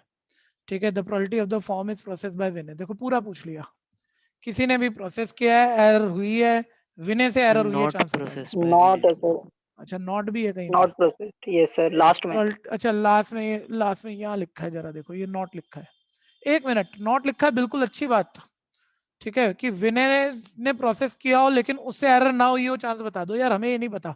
हम जो आराम से निकाल लेते थे, एरर हुई है या तो कोई भी प्रोसेस करेगा और एरर होगी वो पूरी डिनोमिनेटर, उसने विनय ने प्रोसेस किया और एरर हुई है, उसका चांस हम फेवरेबल रख के निकाल सकते हैं, पहले वही निकाल लो। फिर 1 में से विनय का प्रोसेस हुआ और एरर हुई चांस हटा देना, तो नॉट प्रोसेस वाला आ जाएगा। ठीक है भैया, और डिनोमिनेटर आप पहले निकाल चुके हो, दोबारा निकालने मत बैठ जाना। ठीक है, डिनोमिनेटर हो गया 0.047, टोटल एरर किसी से भी हुई हो, विनय ने एरर की हो 0.5 इंटू 0.06 था, यानी 0.030 था, यानी ये 30/47 आ गया भैया। कोई कंफ्यूजन है? विनय ने एरर की, पहले किसी से भी फॉर्म प्रोसेस हुआ, किसी से भी एरर हुई, है गिवन था। ठीक है, अब उसमें विनय ने एरर की हो, उसका चांस ये है, और वो कह रहा है विनय ने नहीं की हो, तो भैया 1 में से इसके एरर करने का चांस हटा दो, तो ये आ जाएगा 17/47। समस्या है तो बोलना। D part.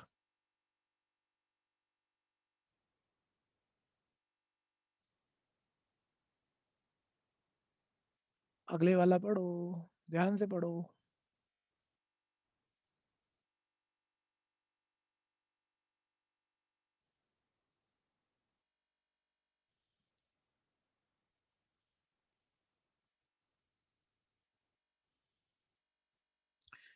एक मिनट सामने देखना, यहां तक कोई रह गया तो बोल लो पहले।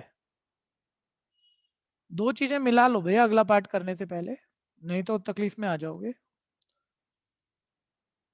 ठीक है, 1 मिनट इसको छोड़ो, ये क्या कह रहा है, जो मैं पूछ रहा हूँ वो जवाब दो। मैं आपसे पूछ रहा हूँ यहाँ पर E1/A बता दे,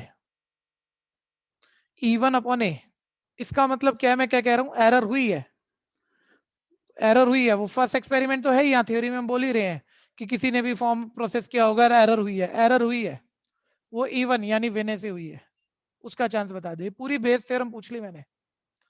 ठीक है, 1 मिनट देखते रहना जरा ध्यान से। ठीक है भैया, अच्छा अब मैं अगर ये पूछूं तो बताना क्या पूछा, जल्दी बोलो, बोलना पड़ेगा। एरर हुई है और सोनिया ने की। एरर हुई है और सोनिया ने की है, चांस बता दो। और ये पूछ लूं तो? ठीक है भैया, एरर हुई है और थर्ड इकबाल ने की है। ठीक है भैया, उसका चांस। अब इन सबको पूछना हो, मैं सिग्मा नोटेशन से लिखूंगा तो क्या लिखूंगा जरा ध्यान देना। सिग्मा नोटेशन से सर ये ना ये चीज चेंज हो रही है, इसको आप आई बोल दो, I1 to 3, और यहाँ लिख दो प्रोबेबिलिटी ऑफ EI/A। ध्यान से देखो, इसका मतलब ये आएगा कि नहीं आएगा। ठीक है सर, आई की वैल्यू चेंज करेंगे, ये 11th में खूब करा है आपने अलग अलग चैप्टर में, एनसीईआरटी में ही। आई की वैल्यू 1 से 3 तक चेंज करेंगे, तो ये आई की जगह 1 लिख दो, ये बन गया, 2 लिख दो, ये बन गया, 3 लिख दो, ये बन गया। ठीक है भैया, वापस आ जाओ, क्वेश्चन पढ़ लो, देखो ध्यान से देखो। तो सारी कहानी वही बोली हुई है जो हम शुरू से अब तक कह आए थे already, E1 E2 E3 A वगैरह क्या है। ठीक है, बोलता है value of sigma I = 1 to 3, sigma I = 1 to 3। ठीक है, अच्छा एक बार ही बताना, ये इवेंट एक ही है या 3 ही है? टोटल मतलब टोटल कितने हैं, 3 से ज्यादा है या 3 ही है? जल्दी बोलो। 3 है। 3 ही है, सबका टोटल पूछ रहा है I1 to 3, तो सबका टोटल बोलो कितना आएगा, दिमाग लगाने की जरूरत है क्या? जल्दी बोलो। अरे सभी पॉसिबिलिटी पे प्रोबेबिलिटी का टोटल जब सारे केस पूछ ही लिए तो 1 ही आएगा। ठीक है जी, तो ऑप्शन आ गए डी पार्ट। नेक्स्ट, अगला बोलना। 28। चलाओ दिमाग फटाफट से। 28 बहुत आसान है।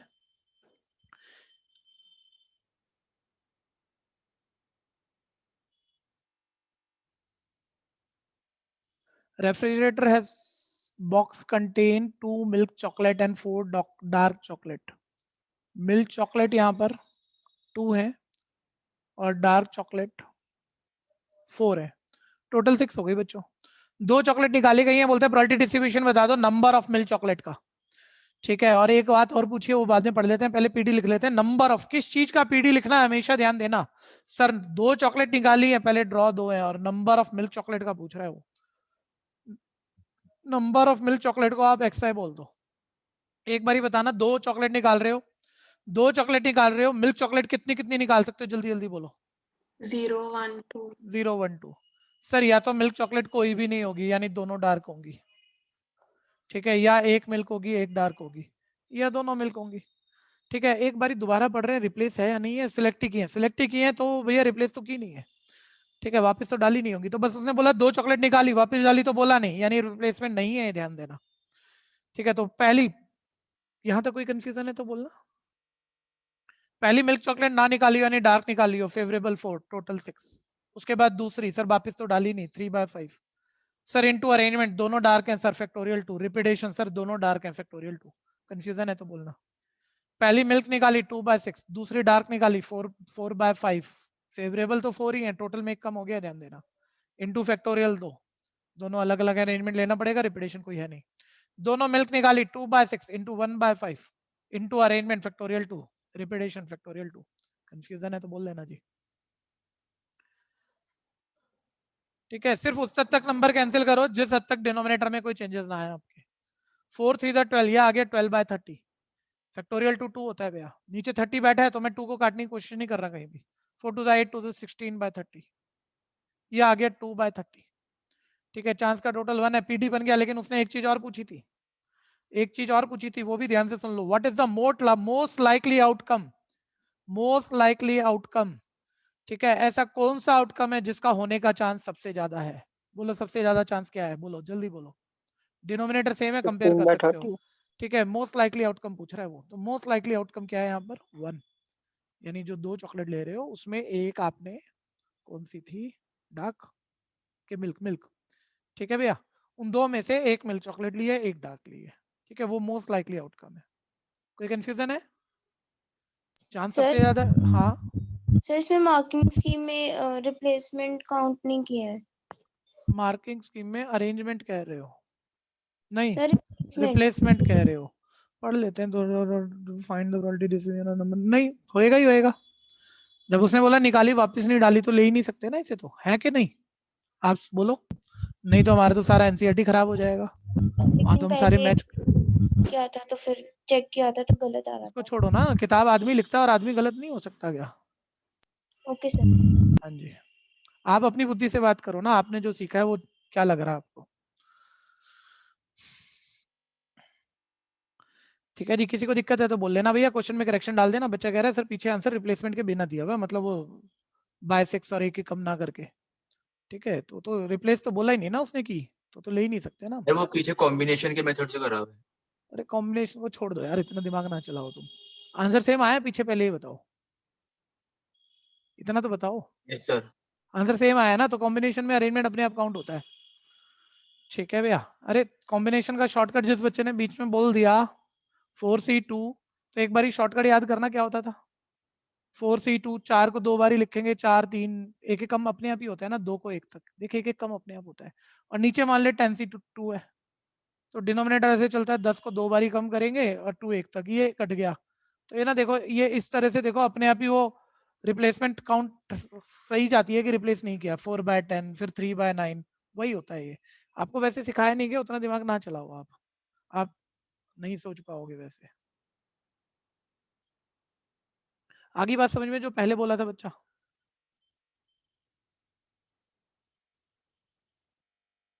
ठीक है, दोनों तरह से मैंने आंसर दे दिए, क्योंकि मैं आपकी बुक से आंसर तो नहीं देख रहा, मैंने दोनों तरीकों से बता दिया। ठीक है जी, और पार्ट बस अब टाइम हो गया, 2-3 मिनट बच गए। चलिए गुड बाय, लीव करते हैं। फीस बहुत बच्चों का ड्यू है, अपना फीस सबमिट करा लीजिएगा।